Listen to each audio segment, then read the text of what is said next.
Cardiff, a city known for its castles, its coal and its culture. But beneath the modern facade of this vibrant capital lies a darker, stranger history. A history of shadows, whispers and things that cannot be explained. On Croyce Road, one of the city's busiest thoroughfares, stood a modest little shop. Not a pub, not a theatre, not a grand old building of Gothic stone. No, this was something far more ordinary. A lawnmower repair business, tucked between Cardiff's student housing and bustling shop fronts. Yet it was here, in the most unassuming of places, that one of the most infamous poltergeist hauntings in Wales would erupt. A case that would go on to puzzle academics, terrify locals, and attract the attention of the most respected paranormal investigators in Britain. A poltergeist isn't just a ghost, it's a force of chaos. Objects moving on their own, doors slamming, strange noises echoing through empty rooms, sometimes mischievous, sometimes malicious. Poltergeists often focus on people rather than places. They've been reported across the world, in homes, schools, offices, baffling families, scientists and investigators alike. And when one chooses its target, it can be impossible to ignore. Today we walk into that story, into one of the strangest and best documented hauntings Wales has ever seen. A haunting that would draw attention far beyond the city's borders. A haunting that still raises the same uneasy question. What really happened inside that little shop on Croyce Road? Please remember to like and subscribe and hit the bell notification so you never miss out on new videos from Dark Wales Tours.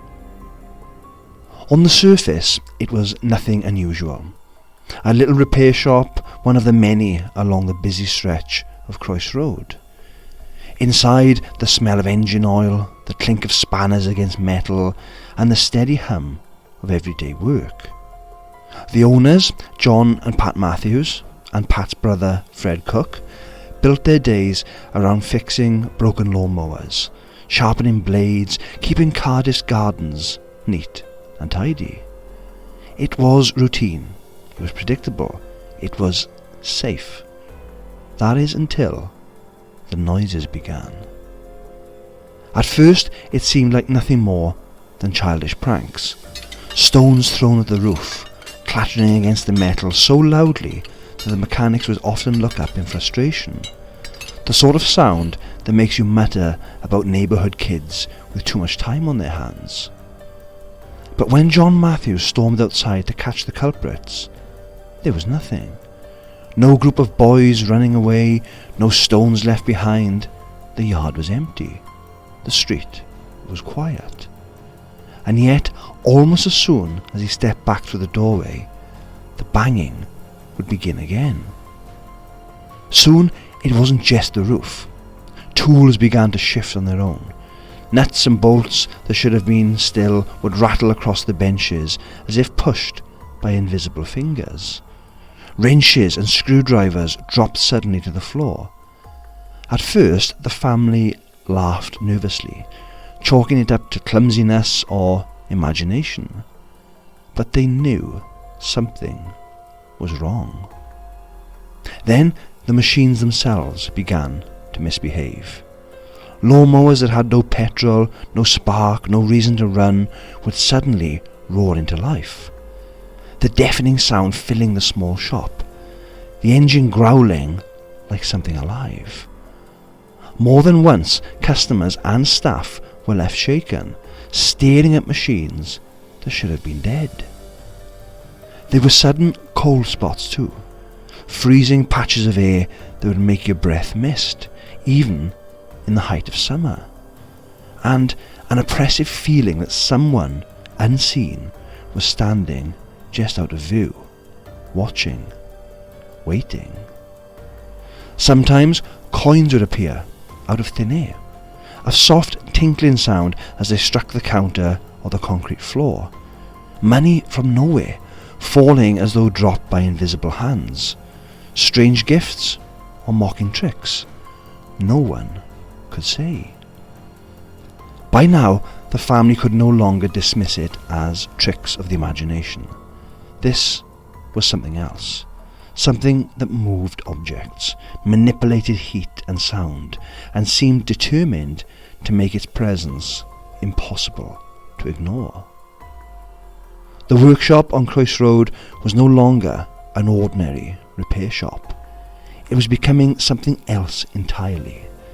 A stage for forces that no one could explain, and that were only just beginning to reveal themselves. At first, the Matthews family weren't terrified. Not yet. The clattering stones and shifting tools seemed more mischievous than malicious.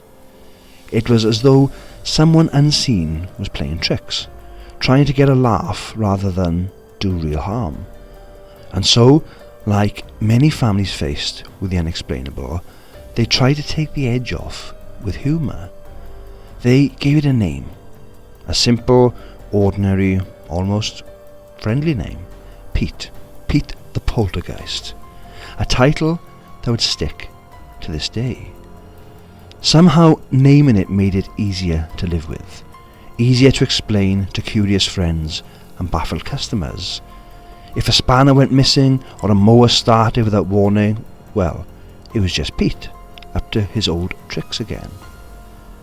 But giving it a name didn't take its power away. If anything, it seemed to feed something, because Pete wasn't finished. The tricks would soon grow darker, the laughter would fade, and the family would learn that what they had welcomed into their workshop with a harmless nickname was no joke at all. For a while, Pete the Poltergeist was treated like an inside joke. But jokes can sour. Soon the disturbances grew louder, bolder, and harder to laugh off. What began as the rattle of a spanner became the crash of entire toolboxes. What began as a faint tapping turned into violent bangs that shook the walls of the shop. Objects didn't just move anymore, they flew. Screws, bolts and coins shot through the air as if hurled by unseen hands. More than once, staff ducked for cover as tools clattered across the workshop.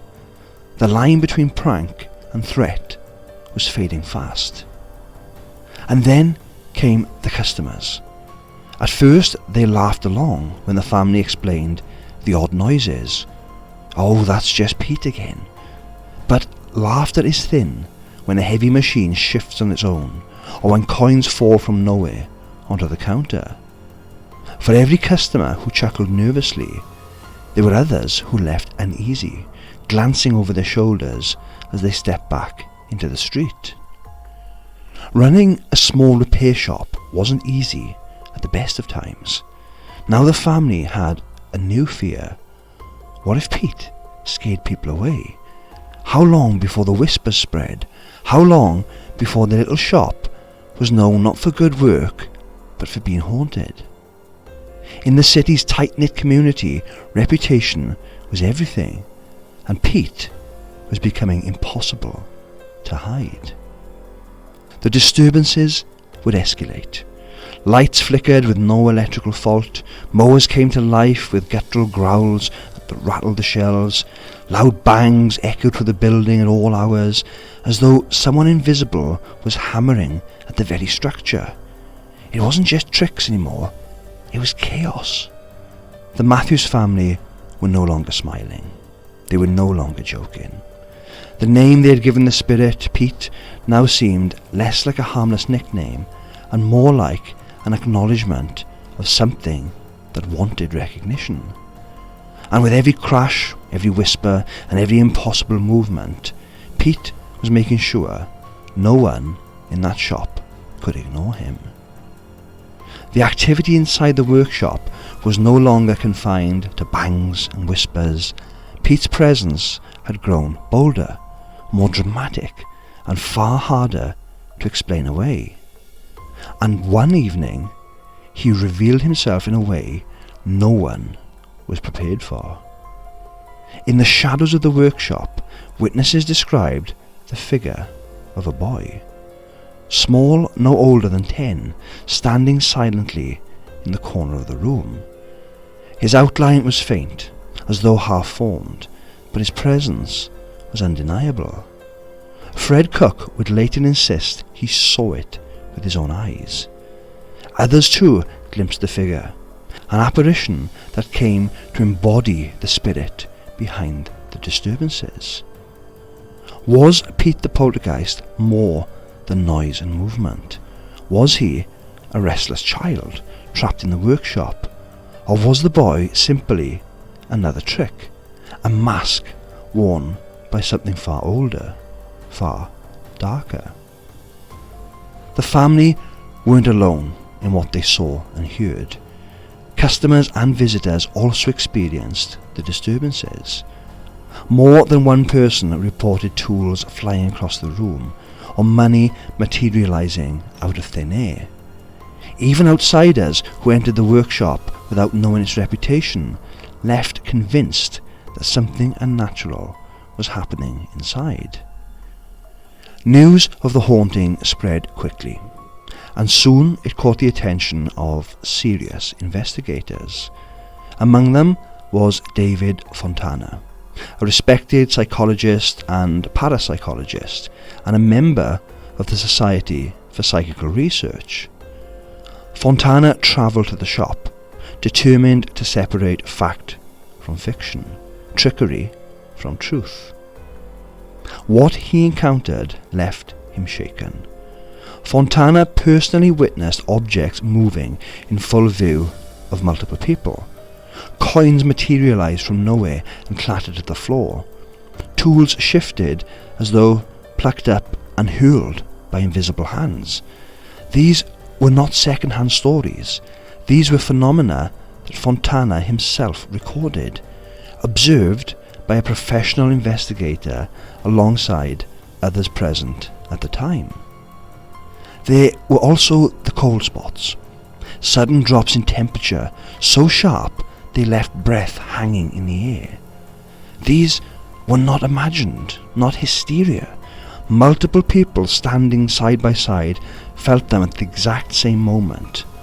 Fontana would later write that the events inside that little mower repair shop ranked among the most compelling poltergeist activity he had ever investigated. By now, Pete was no longer a private nuisance. He was a public phenomenon. Customers, neighbours, and respected investigators all bore witness to his tricks. Some described him as mischievous, others thought him malicious, but all agreed on one chilling truth: something was there. After years of unexplained disturbances, the Matthews family decided to leave the Crossroad shop, hoping that moving would finally put an end to the chaos. Perhaps Pete, Cardiff's mischievous poltergeist, would be left behind in the old workshop. Perhaps peace would return to their lives. But Pete was not bound to bricks and mortar. When Fred moved into his new home, the activity followed him. Objects began to shift, tools flew across the room, coins appeared from nowhere, just as they had in the workshop. Pete was no longer just a nuisance, he became a tormentor, targeting Fred relentlessly, as though attached to him personally. Fred endured days of near constant disturbances. Sleep became impossible, work impossible, and slowly the joke of Pete the Poltergeist became a nightmare. The playful spirit they had once named now had an unmistakable presence, and it was terrifying. Desperate for a solution, Fred turned to a medium, hoping for guidance. The medium observed the activity, speaking of unseen energies, and gave Fred a clear instruction: destroy any objects that Pete threw. Discard them, break them, banish them from the home. Only then could the poltergeist be released, severing its connection. Fred followed the advice meticulously. Objects that had been hurled, knocked over, or inexplicably appeared were destroyed or removed. Slowly, the house grew quiet. The sudden noises ceased. The cold spots faded. For the first time in years, the presence that had haunted him seemed to vanish. It appeared that Pete had finally been banished, not through skeptical reasoning or scientific intervention, but through ritual, through respect for the unseen forces at work. The tormented family finally found peace. The poltergeist that had plagued a humble workshop in Cardiff had followed, yes, but it could be released if only you knew the rules.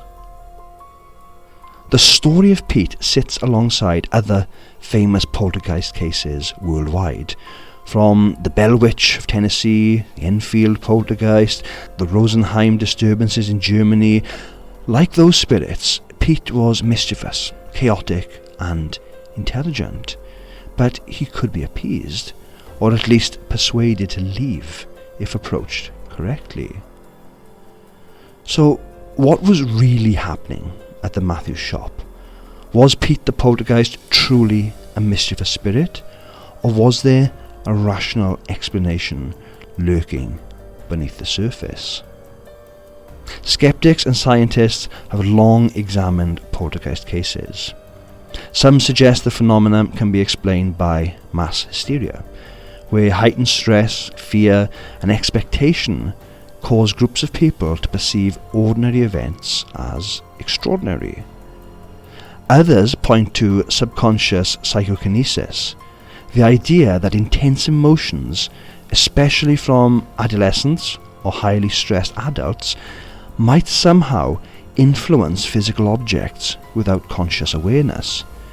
In short, could the moving tools, falling coins, and shifting mowers have been caused by the people themselves, unknowingly, which in itself is paranormal and extremely unsettling? Some argue that drafts, building vibrations, faulty electrical equipment, or even mischievous neighbours could account for some of the activity. It is true, many incidents can, in isolation, be explained. But the Matthews case was different. Multiple witnesses experienced events at the same time, from different angles. Objects moved in full view of several people. Coins fell on counters with no one near them. Even trained investigators, including David Fontana, documented these occurrences as happening under controlled observation. As we see on our own ghost tours across Wales, when objects move by themselves, when shadows shift when no one is standing, it's difficult to call it natural. You can try and rationalise it, you can search for drafts, vibrations, tricks of the mind, but when multiple people see the same impossible thing happen, when it continues over years, and when it even follows a family to a new home, the line between natural and supernatural begins to blur. Pete fits a pattern seen across the globe. Objects moving, noises with no source, apparitions, mischievous but intelligent behaviour.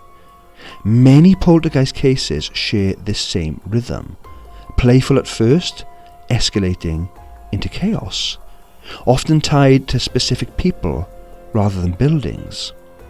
Psychologists may call it subconscious influence, skeptics may call it exaggeration or a hoax, but the evidence, the repeated, documented and corroborated experiences cannot be entirely dismissed. Perhaps Pete was a spirit.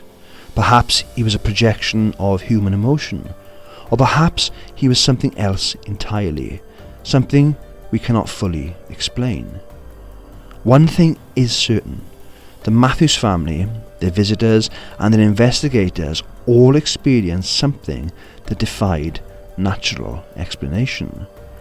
And when you stand in places like these, in old workshops or abandoned houses, and see objects move as if guided by unseen hands, it's extremely difficult to call that natural at all. Though the Matthews family eventually found peace, the legend of Pete the Poltergeist refuses to fade. His story lives on, not only in whispers in Cardiff, but in the imagination of anyone who has ever felt that a presence might be watching from the shadows. Modern pop culture has a fascination with spirits like Pete, mischievous, unpredictable, sometimes terrifying. Think of the ghostly children in horror films, or the clever, unseen forces that terrorise haunted houses in literature and cinema. Pete's antics, throwing objects, appearing as a child, tormenting the unsuspecting, are mirrored in countless stories we watch and read today. We laugh, we shiver, we feel that same thrill of the unknown. His story is a reminder that the supernatural doesn't only belong to ancient castles or remote villages. Sometimes it hides in plain sight, in a small city workshop, a quiet home, or the forgotten corners of everyday life. Pete isn't just a memory of Cardiff's past. He is part of the tapestry of modern horror storytelling, echoing the fear, fascination, and curiosity we still feel toward the unknown. So the next time you walk past an old shop or hear an unexplained clatter in the corner of a room, remember, some spirits, some stories refuse to stay in the past, and some, like Pete, are clever enough to make themselves unforgettable. Thank you so much for watching today. Your support, your kind words, and your curiosity truly means the world to us. We love bringing you these strange tales and history, and are so appreciative of all of you that watch the videos. If you've enjoyed this journey into the unknown, please give us a like, subscribe, and check out some of our other videos. There's so much more darkness and mystery waiting for you. If you do want to send us a super thanks, that's amazing, really helps the channel, but honestly, the fact that you're here exploring these stories with us is the most important thing of all. And as always, we want to hear from you. Your experiences, your own strange encounters, your theories. Please share your stories in the comments below. Who knows, maybe your story will inspire our next journey into the unknown. And remember, Pete may have left the Matthews family alone, but where he went next, no one knows. Could he be lurking closer than you think? Until next time, be careful out there.